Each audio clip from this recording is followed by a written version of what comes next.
Miss Julie Brophy. I'm a junior, and I'm a zoology major with a minor in health science. You're a part of the Women's Center, Mhm. right? So can you tell me a little bit about that and about it as an organization and your position in the organization? So I'm the director of social media, and so I'm responsible for making the segments that you see, like the Thoughtful Tuesday, the Timeless Thursday, where we highlight women in history for Mm. the Timeless Thursday that may have been sort of overlooked. And then Thoughtful Tuesday is just sort of an opportunity to just talk about something related to women's issues. And yeah, Women's Center as an organization is very empowering. Our programs, we do a lot of collabs, which is very nice to get some other people's insight. The programs in general are just very welcoming and informative, and it's nice to know that there's other women out there who have the same type of passion that you do. Yeah. So this is Women's History Month, Women Importance Month, where we focus on women of history and just women in general, which is really great. I mean, all for that all the time. Like you said, you shine a light on maybe women throughout history that have been not really seen or forgotten. How have you been promoting women during this month, especially? Well, during this month especially, I've been trying to get like my personal friends and family to really take a look at what I do Mhm. for Women's Center because I highlight, women in history. I've been sending some of the posts that I make and just asking them to just take a look and, get informed and, you know, realize that these women did things that women today we wouldn't think of it being something special. But for example, I just did a post about the first women doctors, and it's like that was huge for a woman to become a doctor. Mhm. Like we don't think like that much anymore Yeah, it because kind of seems it's com- normal. it's more common. But without these women doing that, we wouldn't be able to have any careers besides secretary, nurse, or teacher. Yeah. For the longest time, that is all you could do. Most of our programs are focused on a specific topic. Mhm. Um, for example, our last one was medical racism, and we collabed with BBB, Bold Black Beauties. And at first it was a little quiet because it's a pretty touchy subject. So when it comes to like touchy subjects like that, sometimes at first people are kind of like you know um, but after conversation starts going, people will start sharing like personal experiences with each other, and it's very okay to do that. Like I share some pretty personal experiences in our programs. Other people do as well. We don't really have dress codes at Oswego, obviously, but I have spoken to some students where they just feel uncomfortable in class, maybe because people are staring at them how they dress. Because we're college students, we get to express finally how we want to dress because we've been told in high school not to wear certain things because boys can't control themselves or it makes teachers uncomfortable. I don't know if you've had any situation like that on campus. So I have not worn a bra since probably junior year of high school. And so, so because of that, I get that all the time. Whether it's even if it's not them looking, like sometimes it's like, come on, like be less obvious. They're like, but sometimes it's the lack of they act so strange. Like I've had, like professors and just other, male peers just like lock in on my eyes and like make sure they don't look at any other part of me. And it's like, so doing that is almost as bad Yeah. as it's like you can't even act normal with me because of what I'm wearing. So yeah, that happens all the time, absolutely all the time, no matter where I go. Sometimes people say something, sometimes they don't. I've had multiple like women, like Yeah. older women, say something Like, by the way, like, like, girl, I'm so aware. Like, I put it on, I put the shirt on, like. They've been taught to, like, that's how a lot of people have been taught, like, Mhm. just just like how you send things to your family, like we have to educate them and show them we can do what we want with our bodies, and we shouldn't be ashamed or be afraid that we're inherently sexual because of just how we look in our gender, which takes a lot of learning and overcoming for a lot of people. It's not overnight. So I Mhm. think what you do at the Women's Center is really good in that sense. But how do you, like, you were talking about your situations and how you've faced certain things. Do you guys like talk about that at like meetings or like things like that? Like, how do you discuss those topics? When they come up, yeah, it's it's nice to be able to share these things in a comfortable setting, because when it comes to topics about like sexualizing women, race, just certain social issues are so touchy, and they're very backed off from Yeah. in schools, especially.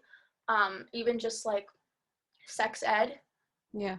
we don't Very talk true. about that. Nobody talks about that. So Women's Center definitely provides the platform to discuss things like that when they come up. I don't think we've had any programs specifically tailored to sharing things like that, but it definitely comes up. It's like a safe space. Of course, yeah. I have a little quiz for you. You might know a lot of the answers or maybe Ooh. not. I mean, that's no shame because I didn't know a lot of the stuff. Just about like some random nibbits of nibbits, um, gems of information about women in history, and you post a lot about that and stuff like that. You provide things like that for Women's Center.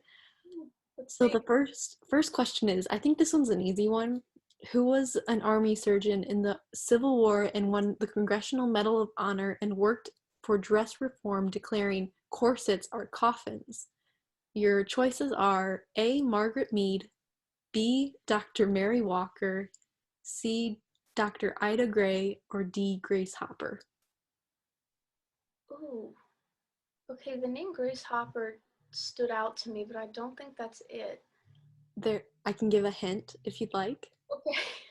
Um, we have a center named after one of the choices. Mary Walker? Yeah. So the next one, who is the author of Silent Spring and other books on environmental protection in the world? We have A. Leona Marshall Libby, B. Margaret Knight, C. Rachel Carson, or D. Emma Carr. Environment. It's interesting that there's a question about environment because I run Go Green, Oh, so I should know this, but I don't. it's C. Rachel Carson, which like she became one of the main members of like starting to think about environmentalism, and she was like against anti like or against pesticides and everything. I'm gonna write that down. I'm gonna Yeah, look in. Silent Spring is her book, and it's Rachel Carson. So this one is, there's a Netflix movie I believe about this woman, but the line of beauty products she created for an African American people made her the first Black woman millionaire in the United States. Who was she? There's A. Lucy Hobbs Taylor, B. C.J. Walker, C. Edith Quimby, or D. Emilian Cleveland. Like, not to get me down for not knowing these things because it's about like learning the information too. Right. Yeah, of course. Um. Yeah, it's Madam C.J. Walker. She developed lotion and a special comb for girls with curly hair.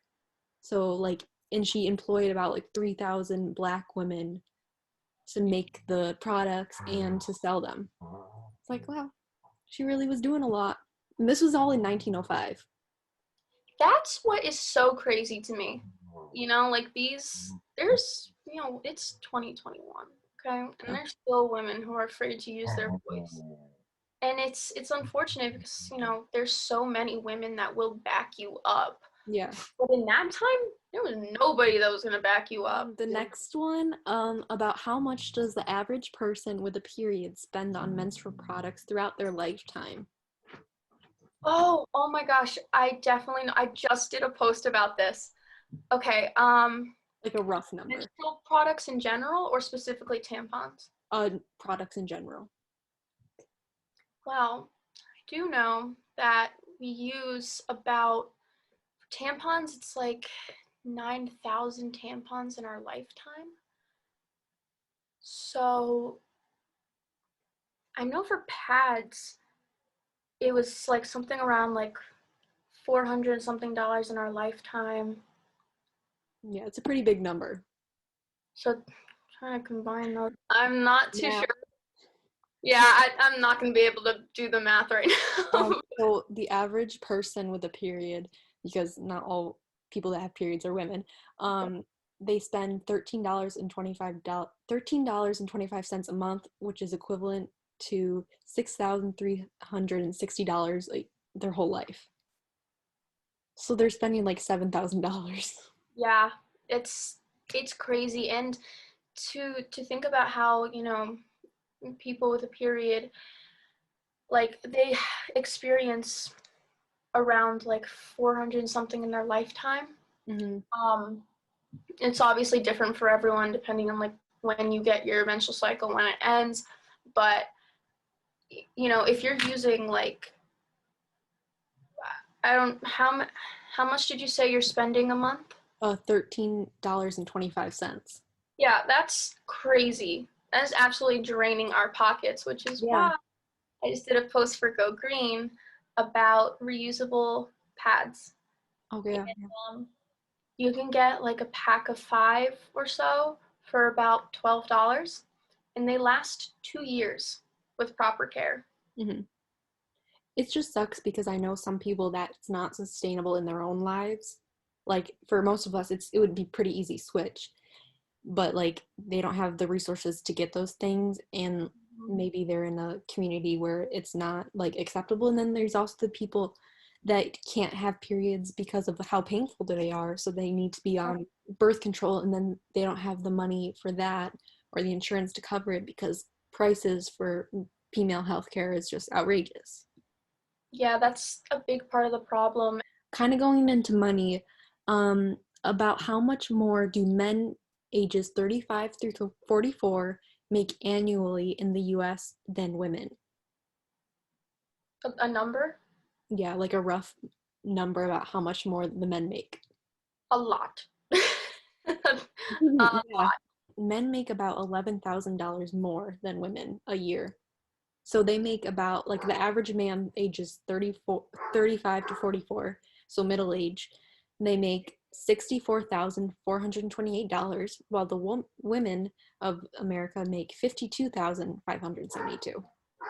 When you put it into, bigger numbers, it's a little more obvious. Mhm. But I also think that, a lot of it has to do with the pay gap, but a lot of it also has to do with the fact that, women still struggle to get the same type of positions as men.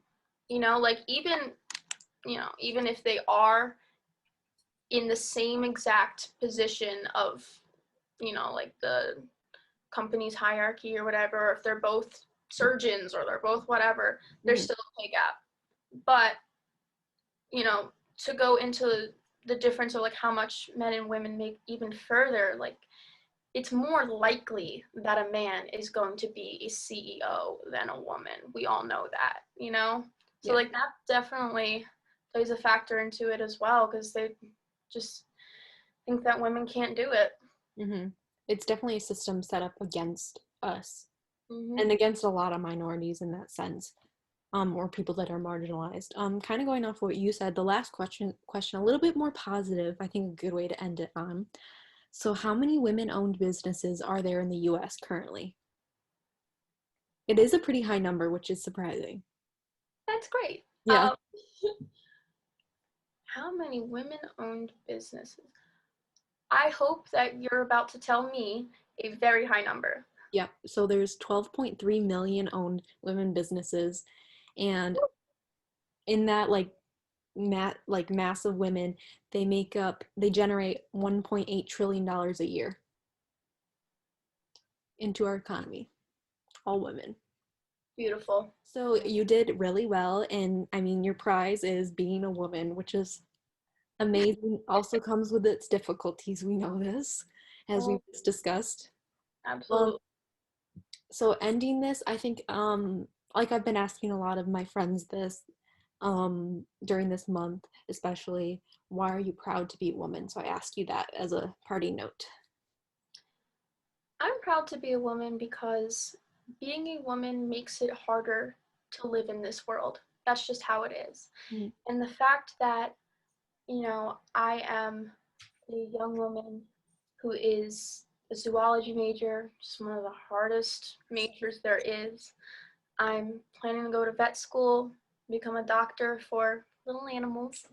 It makes me extra proud to Yeah. be where I am because automatically, forgetting everything else that may be in my way, just the fact that I am born female makes it much harder for me to make something of myself in this world. So I'm proud to be a woman and I'm proud to be a strong woman. Thank you so much for this interview. It was so fun. Thank you. I had a great time. Good. So thank you and see ya. Bye.